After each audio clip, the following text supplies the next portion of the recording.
Mataas dito, umakyat ito ng mataas. Binuksan ang kipot ng Hermos matapos ianunsyo ang tigil putukan, gaya ng makikita sa shipping map sa screen. Mukhang hindi pinayagan ng mga barko o tanker na dumaan sa gitna ng kipot na dati nilang ginagawa bago magsimula ang digmaan. Kahapon, sinabi ng Iranian Foreign Minister na may teknikal na limitasyon sa lawak ng kipot na pwedeng buksan. Ang mga teknikal na limitasyon ay maaring dahil may mga sea mine pa rin doon, kaya't ang Iranian Navy ay nakikipagtulungan sa mga barko para mapadaan sila sa isang ligtas na daanan. Ayaw ng Iran na gamitin ng tao ang international waters.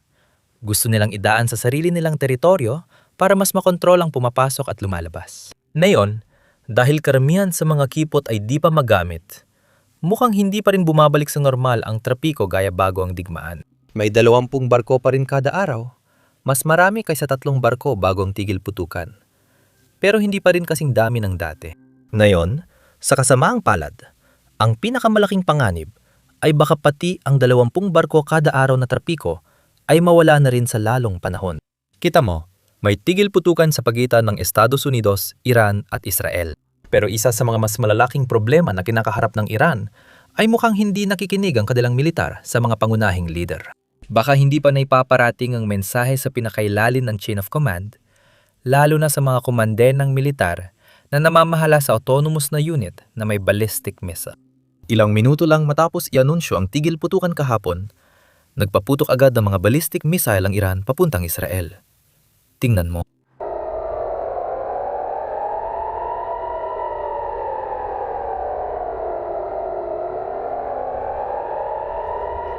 Ang nakita mo ay Iranian ballistic missile na may cluster warhead at ang maliliit na bomba ay bumagsak sa Tel Aviv, ang pangalawang pinakamalaking lungsod ng Israel.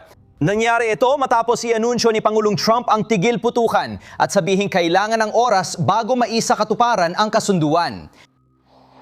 Ngayon, ilang oras lang pagkatapos ng anunsyo ng tigil putukan, maintindihan ito dahil nakita rin natin noong 12 araw na digmaan nung nakaraang taon. Kahit nagkasundo na ang mga leader ng dalawang bansa sa tigil putukan, nagkaroon pa rin ng ilang pag-atake bago ito tuluyang natigil. Kaya maintindihan dahil nangyari na ito dati at dahil na rin sa hayagang sinabi ng Iran na ang kanilang militar ay napaka-independent mula sa sibilyang pamunuan. Ibig sabihin, tuloy lang sila dahil lahat ng asasinasyon sa Iran ay nagtakda ng ganitong kalakaran. Kaya may saysay na tatagal pa bago mapatigil ang mga pag-atake. Pero ang hindi makatuwiran ay patuloy pa rin ang mga pag-atake.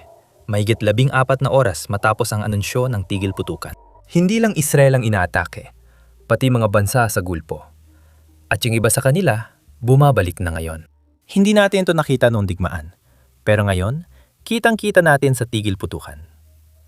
Inatake ng Iran ang UAE matapos ang anunsyo ng tigil putukan. Inatake nila ang Kuwait, inatake nila ang Saudi Arabia, at inatake nila ang Qatar. Kaya mukhang alinman sa hindi pa nipaparating ang mensahe sa buong chain of command o hindi talaga ganap na kontrolado ng pamunuan ng Iran ang kanilang militar. Iyan ang bagay na ikinabahala ng US noon. Gusto nilang malaman kung sino talaga ang may kontrol. At kaya siguro may ilang pagsubok na ginagawa kung sino talaga ang kausap nila. Ibig sabihin, hiniling ng US sa taong kanilang kinakausap na patunayan kung talagang may kontrol siya sa Iran. At para ipakita ito, pinadaan ng taong iyon ang 10 barko sa Strait of Hormuz. Muli, bukas na ang Strait of Hormuz. Kaya may argumento na ang taong kinakausap ng Estados Unidos ay may kontrol sa Navy na namamahala sa Strait of Hormuz. Pero wala sa Iranian military na humahawak sa mga balistikong misil. Mayang umaga, nag-press conference ang Pentagon para balikan ang mga nagawa ng US military nitong nakaraang buwan sa Operation Epic Fury. Sa press conference, tinanong si Pete Hegseth tungkol sa patuloy na pagpapalipad ng mga misal ng Iran. Pakinggan natin ang kanyang sagot. Mary Margaret ng The Daily Wire, 2 tanong. Sabi ng Iran, ligtas lang ang pagdaan sa Strait of Hormuz kung makikipag-ugnayan sa kanilang militar dahil may teknikal na limitasyon. Ano po sa palagay ninyo ang ibig sabihin niyan? Narinig namin na tuloy pa rin ang pag-atake ng Iran sa mga target hanggang umaga. Kailan tayo lalampas sa palugit? May palugit ba talaga para sa kanila? May hindi ba pagkakaintindihan? Ano talaga ang nangyayari? Ang alam natin ay maraming sasabihin ng Iran. Maraming tao ang magsasabi at mag-aangkin ng kung ano-ano. Ang napagkasunduan at malinaw na sinabi ay bukas ang kipot. Bantay ang militar natin at kanila, pero tuloy ang kalakalan. Kaya ganyan ang reaksyon ng mga merkado dahil ito ang totoo. Monitor namin ng live ang putukan kagabi. Ginagawa talaga namin yan. Makabubuti sa Iran kung makakahanap sila ng paraan para maiparating sa kanilang mga tropa sa malalayong lugar na wag nang magpaputok. Wag nang magpaputok pa.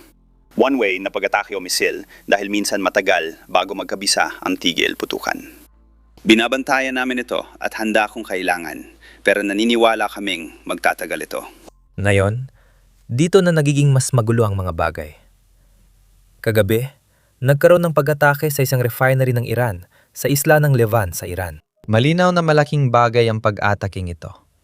Pero ayon sa US officials, hindi Estados Unidos o Israel ang may gawa nito. Ayon sa ilang spekulasyon online, may mga eroplanong pandigma raw mula UAE sa himpapawid nung naganap ang pag-atake. Kaya, may posibilidad na ang UAE ang nagsagawa ng pag-ataking ito. Kung totoo ito, itong unang beses na isang Gulf country ay hayagang nakialam sa opensibang operasyon laban sa Iran. Muli, usap-usapan lang ito. Wala tayong konkretong ebidensya kung UAE talaga ang may gawa ng pag-atake o hindi. Kumakalatang chismis na Israeli false flag attack daw ito para mapanatili ang digmaan. Hindi natin alam kung sinong sangkot. Pero ayon sa US officials, hindi US o Israel ang gumawa ng pag-atake. Kung pag-uusapan ng false flags, posible rin itong Iranian false flag. Dahil katulad ng may mga grupo dito sa Estados Unidos at sa Israel na ayaw tumigil ang digmaan, may mga grupo rin sa loob ng Iran na ayaw tumigil ang digmaan, na malamang ay hindi sang-ayon sa tigil putukan. Kaya posible rin na sila ang nagsagawa ng pag-atake. Mula, hindi talaga natin alam kung alin ang totoo. Marami mang usap-usapan na kumakalat. Pero dahil pinag-uusapan natin ang Israel, talakay natin ang reaksyon ng Israel. Partikular na ang reaksyon ng administrasyon ng Israel tungkol sa tigil putukan. Ngayon, bago natin gawin yan, isang mabilis na paalala lang na pindutin ang like at subscribe button sa ibaba. Malaking tulong palagay ito sa amin sa algorithm at nakakatulong din ito para magpatuloy kaming magbalita para sa inyo. Kagabi sa video, tinalakay natin na ayon sa White House officials, kasama ang Israel sa ceasefire na napagkasunduan ng US at Iran. Ibig sabihin nito ay may tigil putukan sa pagitan ng Israel at Iran. Pero hindi kasama dito ang lahat ng proxy ng Iran na kalaban ng Israel. Sa katunayan, may mga ulat na lumalabas mula sa Lebanon na nagsasabing, teka, hindi talaga sakop ng tigil putukan ng Lebanon. Kaya, magpapatuloy ang opensiba at digmaan ng Israel laban sa Hezbollah sa Lebanon. Pareho pa rin ang sitwasyon. Kinagabihan, hayagang sinabi ng punong ministro ng Pakistan na siyang pangunahing tagapamagitan ng Estados Unidos at Iran. Ang pahayag na yon, kasama ang Hezbollah sa tigil putukan ng US at Iran. Kaya kailangang pansamantalang itigil ng Israel ang opensiba laban sa Hezbollah sa Lebanon. Ang pansamantalang paghinto ay hindi ibig sabihin na aatras ang Israel mula sa Timog Lebanon na pinasok nila para lumika ng buffer zone. Pero makatuwiran asahan ng paghinto kung may kasunduan sa tigil putukan. Oh, hulaan mo ano nangyari. Matapos magsalita ang punong ministro ng Pakistan, naglabas din ng pahayag ang punong ministro ng Israel at sinabi niyang ang 2 linggong tigil putukan sa Iran, Israel at Estados Unidos ay hindi kasama ang Lebanon. Ibig sabihin, magpapatuloy pa rin ang opensiba ng Israel sa loob ng Lebanon. Walang nagbago doon. Kinumpirma ni Pangulong Trump kaninang umaga sa panayam ng PBS na hindi kasamang Hezbollah sa kasunduang napagkasunduan ng Estados Unidos at Iran. Ibig sabihin, walang anumang limitasyon sa Israel sa kanilang opensiba sa loob ng Lebanon. Ngayon, mas naging interesante ang mga pangyayari. Dahil kaninang umaga, hindi lang nagpatuloy, kundi lalo pang tumaas ang opensiba ng Israel sa antas na hindi pa natin nakita. Pinakamalalakas ang mga pag-atake ng Israel sa digmaang ito. Bago pag-usapan ng mga pag-atake, gusto ko munang talakayin ang mabilisang reaksyon ng Israel sa anunsyo ng tigil putukan kagabi. Dahil napapakita ito kung paano nila tinitingnan ang buong digmaan. Ayon sa Wall Street Journal, naabisuhan lang ang Israel tungkol sa tigil putukan sa pinakahuling sandali. At hindi ito natuwa sa katotohanang pumayag ang Estados Unidos sa tigil putukan. Hindi talaga nasangkot si Benjamin Netanyahu sa negosasyon. Pagkatapos ng pumayag na ang Estados Unidos sa tigil putukan, at bago ito i-anunsyo, tumawag si Pangulong Trump sa punong ministro ng Israel para sabihing, "Oy, papasok tayo sa tigil putukan." Ngayon, pumayag ang mga Israeli sa tigil putukan. Pero Iran lang ang paksa ng usapan nila.